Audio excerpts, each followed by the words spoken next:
Hello, we've seen and we've heard about the frustration over San Francisco's homeless crisis. It's made national headlines. And then you have business owners and neighbors. America didn't suddenly fall in love with RV living. Millions of people were pushed into vehicles because housing stopped existing for them. No vote, no announcement, no emergency plan. Just rent hikes, enforcement, and silence. What you're seeing isn't a trend. It's a system failure. America did not suddenly choose RVs over houses. Between 2019 and 2026, housing costs rose faster than wages in nearly every metro area. Eviction protections expired, interest rates surged, and rental inventory shrank. Millions of people did not downsize into RVs by choice. They were pushed. This shift never appeared on ballots or emergency declarations. It happened in fragments. A lease not renewed here, a $400 rent hike there, a job relocation without housing, a foreclosure after medical bills piled up. Today, an estimated 3 to 4 million Americans sleep in vehicles at least part-time. RVs, vans, and converted buses now function as actual housing, especially in coastal states, Sunbelt metros, and job-heavy regions where housing supply never matched population growth. What makes this shift dangerous is its invisibility.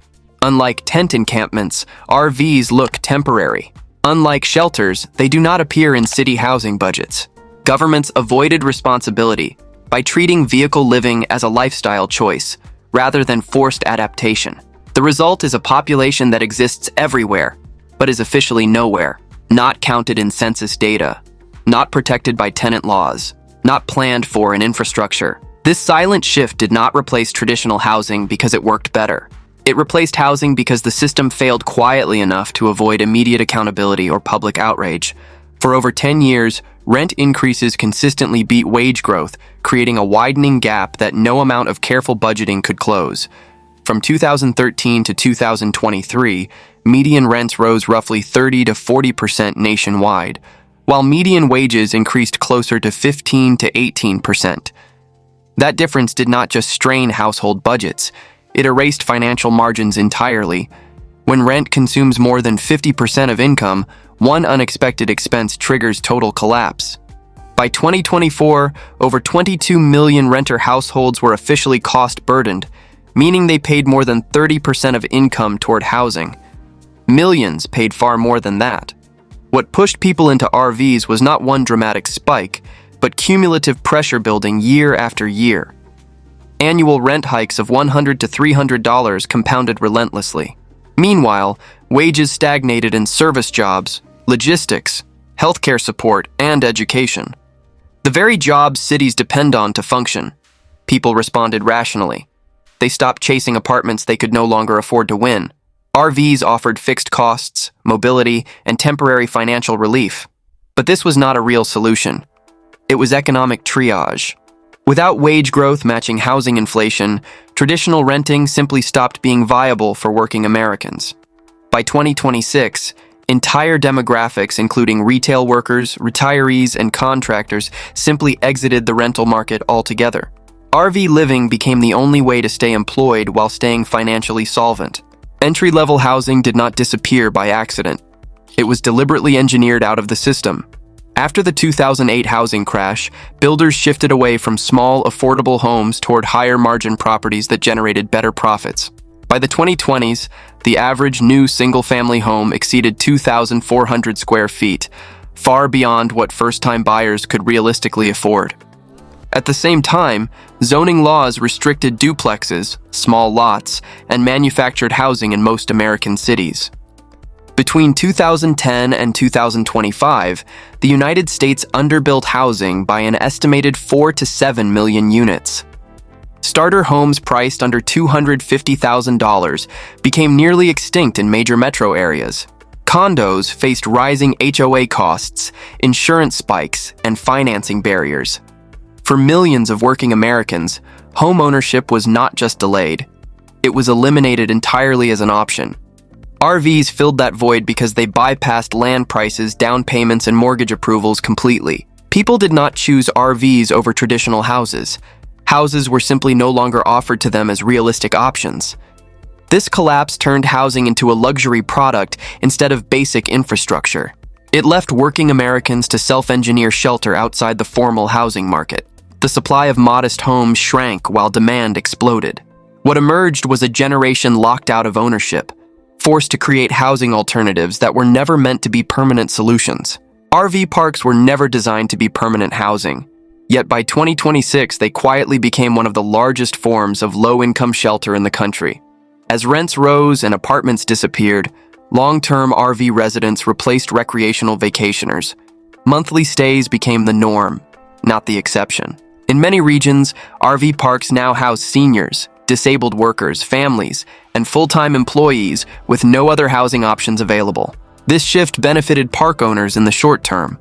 Long-term tenants provided predictable income, lower turnover rates, and fewer seasonal vacancies, but it also revealed a deeper systemic failure.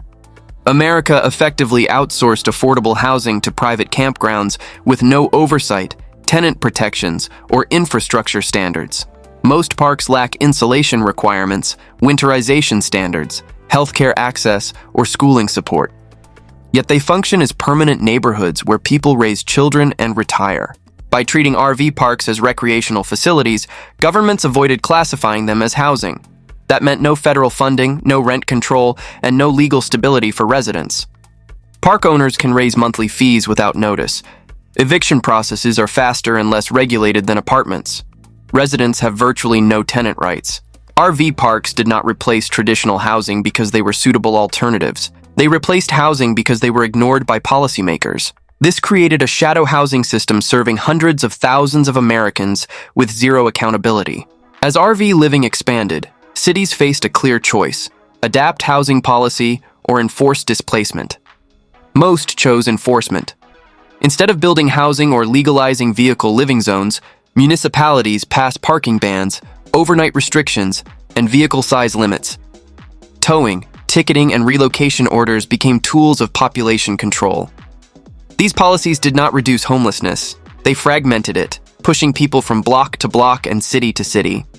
The numbers tell the real story. In many cities, fines for vehicle living range from $75 to $500 per citation. Towing fees frequently exceed $1,000. For someone living paycheck to paycheck, a single enforcement action can mean losing their home entirely. Cities justified these measures under vague concepts of public safety and quality of life, while avoiding the actual cost of housing construction. Enforcement appears cheaper on paper than solutions, but the real cost is simply transferred to individuals who absorb all the financial and psychological damage. People burn fuel and savings just to remain compliant with constantly changing regulations. They move constantly, never establishing roots or stability. By criminalizing survival instead of solving housing, cities effectively replaced public policy with punishment and called it management. This approach treats displacement as an acceptable outcome, rather than a policy failure requiring urgent intervention. The result is a mobile population under constant legal threat with nowhere permanent to go. Homelessness is no longer defined by unemployment. The fastest growing group entering vehicle and RV living in 2026 is people with steady jobs. Warehouse workers, nurses' aides, delivery drivers, teachers' assistants, retirees on fixed incomes, all earning money yet unable to secure housing. National surveys show that over 40% of unhoused adults now have steady employment, a dramatic shift from previous decades. The system broke when work stopped guaranteeing shelter. What changed was not laziness or skills. It was basic math. Even at $20 per hour, full-time workers earn roughly $3,200 before taxes monthly.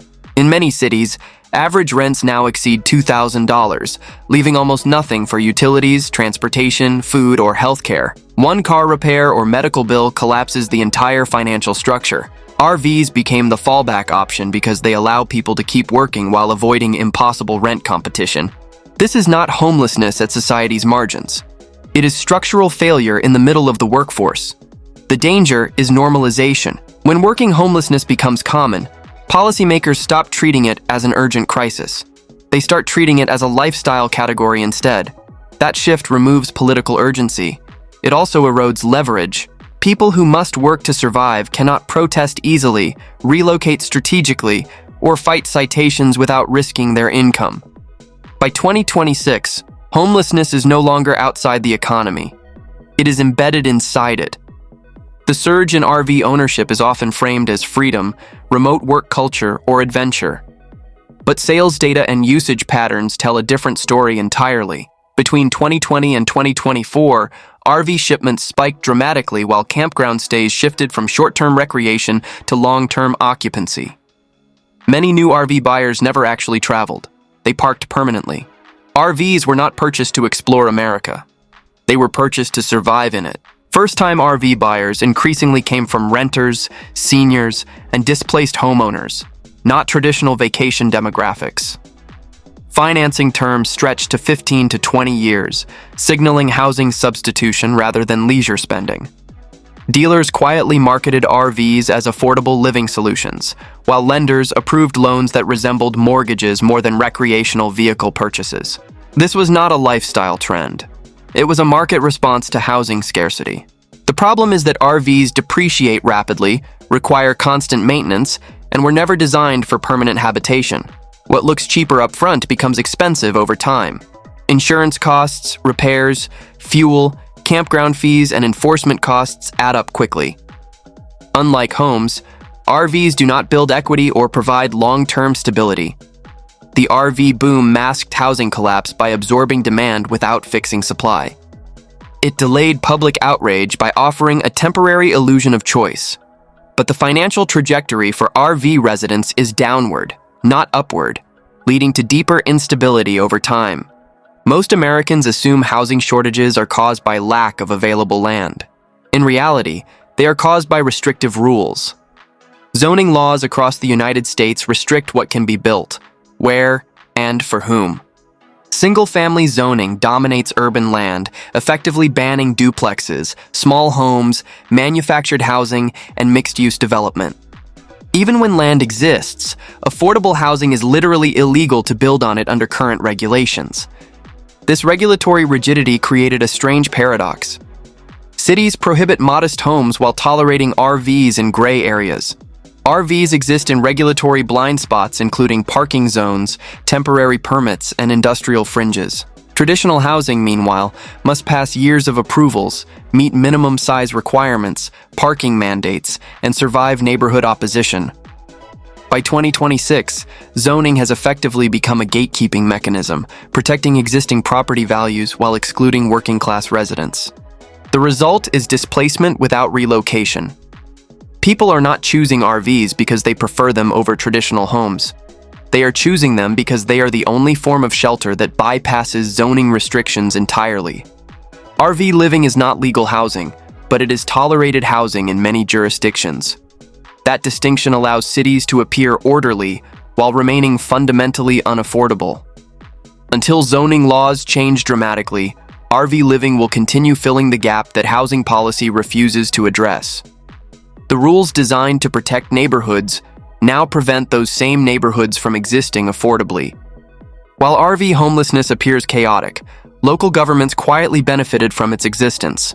Vehicle living shifts housing costs away from public budgets and onto individuals directly. Instead of funding shelters, housing construction, or rent stabilization programs, cities allowed people to self-house in RVs at their own expense. This reduced immediate pressure on public services, at least on paper. Emergency shelters cost tens of thousands of dollars per person annually. Permanent housing requires massive capital investment. RV living requires neither from government budgets. As long as people remain mobile and dispersed, they do not appear as concentrated crises. They do not demand zoning changes. They do not trigger federal scrutiny. Meanwhile, cities collect revenue through parking permits, citations, registration fees, and fines. They are literally turning survival into a revenue source. This arrangement persists because it is politically quiet. RV residents rarely vote in local elections. Many are transient or unregistered. Complaints are fragmented across jurisdictions. The burden remains invisible until enforcement spikes. By outsourcing housing responsibility to individuals, cities postpone structural reform while maintaining surface-level order. But the cost is cumulative. Unstable populations, rising enforcement expenses, and communities under constant tension. What initially looked efficient was merely deferred failure. The crisis was not solved. It was redistributed to people least able to absorb it, while local budgets appeared balanced. Living in an RV is often described as cheaper than traditional housing, but hidden costs function like a private tax system. Insurance premiums rose sharply as full-time RV use increased nationwide. Registration fees, emissions requirements, inspections, and compliance rules vary dramatically by state, creating constant risk for mobile residents. One missed renewal can result in citations or towing. Fines are the most destabilizing factor. Parking violations, overnight bans, and vehicle size restrictions can generate hundreds or thousands of dollars in penalties annually. Towing is absolutely catastrophic. When an RV is towed, it is not just a vehicle being impounded. It is someone's home, possessions, documents, and medicine. Recovery fees often exceed what residents can possibly pay, leading to permanent loss of everything. Unlike rent, these costs are unpredictable and punitive. They arrive without warning and compound quickly. For cities, they represent revenue.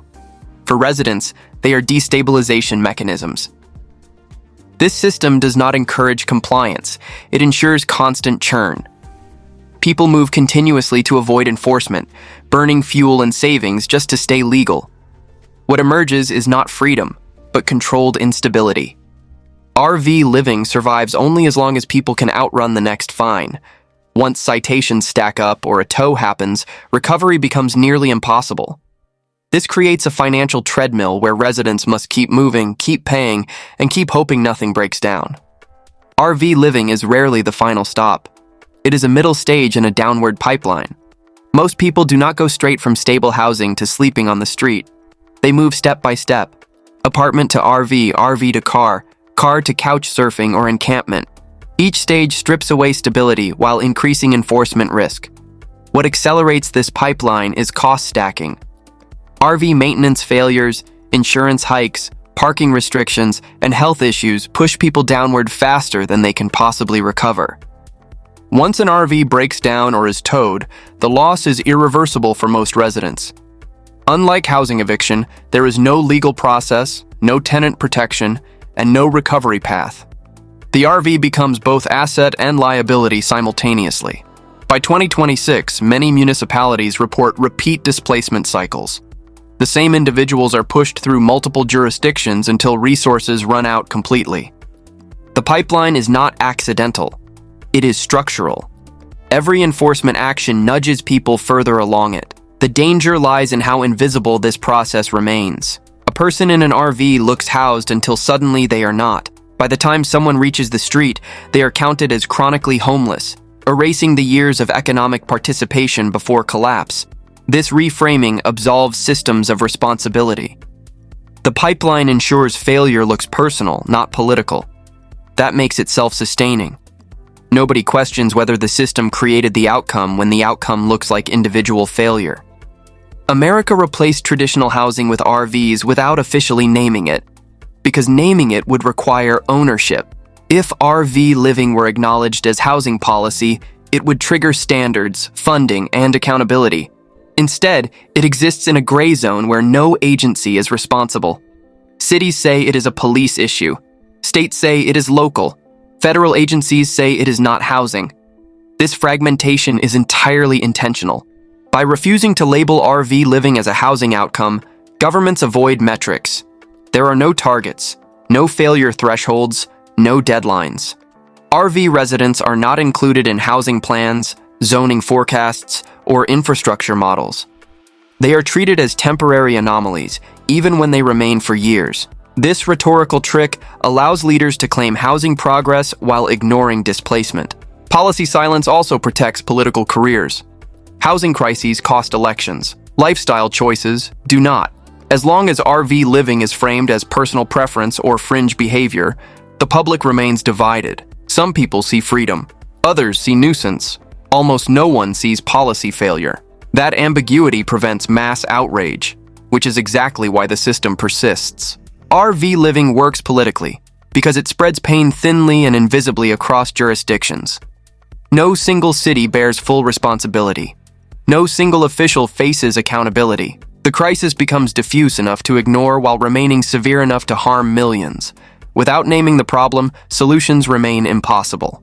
As RV populations grow, community tension rises. Not because RV residents are actually dangerous, but because scarcity breeds fear. Neighbors worry about parking, property values, sanitation, and safety. Cities amplify these fears instead of addressing root causes. Complaint hotlines, reporting apps, and neighborhood enforcement meetings turn residents into unofficial enforcers against each other. This dynamic fractures solidarity. Working people who are barely housed are pitted against those already displaced. Instead of questioning why housing is unavailable, communities debate who belongs. RV residents become symbols of decline rather than evidence of policy failure. This framing justifies crackdowns and accelerates displacement. The result is social isolation. RV residents move constantly, avoid visibility, and disengage from civic life entirely. That invisibility weakens political leverage further. Communities lose cohesion while enforcement expands. What looks like neighborhood protection is actually mutual erosion. Once RV living is stigmatized, the threshold for criminalization drops dramatically. Everyone closer to the edge becomes vulnerable. The neighbor worried about property values today could be the RV resident tomorrow. But by then, they have already supported the enforcement mechanisms that will be used against them. This cycle breaks communities apart from the inside. Fear replaces solidarity. Enforcement replaces solutions, and the actual causes of housing scarcity remain untouched. The system benefits from this division. Fractured communities cannot organize for change. They can only respond to immediate threats, which makes them easier to manage and harder to mobilize. Temporary solutions become permanent when the exit disappears. By 2026, rising interest rates, insurance costs, land prices, and construction expenses eliminated realistic paths back into traditional housing for millions of Americans. Even those who stabilize income cannot re-enter markets where rents reset upward and deposits exceed total savings. RV living was supposed to be a bridge to something better. But bridges require destinations. Without affordable housing supply, the bridge leads nowhere. Time worsens conditions rather than improving them. RVs degrade mechanically. Health declines from stress and instability. Enforcement tightens as visibility increases. What begins as a temporary stopgap becomes entrapment. The longer someone remains in RV living, the harder escape becomes. This permanence reshapes entire demographics. Families age in vehicles. Children grow up without fixed addresses or school stability. Seniors outlive their savings without alternatives. Once normalized, systems adapt around RV living, not to fix it, but to manage it. Temporary hardship quietly transforms into structural living condition. That is the moment a society has crossed from crisis into redesign without public consent. What should trigger emergency response instead becomes background reality. The threshold for action keeps moving backward. Eventually, RV living stops being treated as failure and starts being treated as an option, even though it was never freely chosen. Permanence is not declared. It simply becomes default reality. The RV housing substitute protects institutions, not people. Developers benefit from scarcity that keeps property prices artificially high. Cities avoid capital spending on actual solutions. Investors profit from inflated land values. Enforcement budgets grow larger every year. Meanwhile, individuals absorb all the volatility, maintenance risk, and legal exposure. This is privatized survival. Instead of guaranteeing shelter as basic infrastructure, society shifts responsibility downward onto individuals. If someone fails, the system claims neutrality. But neutrality favors those with existing assets. RV living externalizes housing risk onto the least powerful, while preserving wealth concentration at the top. Protection flows upward, risk flows downward. That imbalance is not accidental. It is the operating logic of the system. RV living is tolerated because it stabilizes real estate markets without reforming them. It buys time for institutions at the expense of human stability. Those who benefit from high property values never experience the consequences of unaffordable housing. They are insulated by ownership, wealth, and location. Those forced into RVs bear all the risk. They face mechanical failure, enforcement, health decline, and social stigma. The system requires their failure to maintain everyone else's asset values. This is not conspiracy. It is structural design. Housing policy is written to protect investment returns, not people. Until that priority reverses, RV living will continue serving as the release valve that prevents housing markets from correcting toward affordability. If nothing changes, RV living becomes normalized infrastructure. Cities will design enforcement zones rather than solutions. Insurance markets will price more people out faster. More families will enter the pipeline earlier in their economic decline. The line between housed and unhoused will blur, not upward toward stability, but downward toward precarity. By the late 2020s, vehicle living will no longer signal crisis. It will signal class. Those without property will self-house in vehicles. Those with property will insulate themselves further. Social trust will erode completely. Mobility will become mandatory for survival. Stability will become luxury reserved for asset owners. This trajectory does not collapse suddenly with dramatic failure. It degrades steadily, almost invisibly, and once normalized, it becomes exponentially harder to reverse. Housing systems do not fail overnight. They hollow out gradually until replacement feels inevitable rather than preventable. America did not vote for RV housing as policy. But unless something interrupts this path, it may soon accept it as permanent reality. The alternative requires admitting failure, reallocating resources, and challenging the interests that benefit from current arrangements. That is politically difficult. So instead, systems adapt around dysfunction. They manage decline rather than reverse it. The question is not whether this continues. The question is how long before it becomes irreversible, and what society looks like once that threshold is crossed without intervention. The most dangerous part isn't that this is happening. It's that it's becoming normal. If you've seen RV living or vehicle homelessness change your area, tell us what's happening where you live. And in our next video, we break down what happens when new laws and enforcement collide, and why escaping RV homelessness is becoming nearly impossible.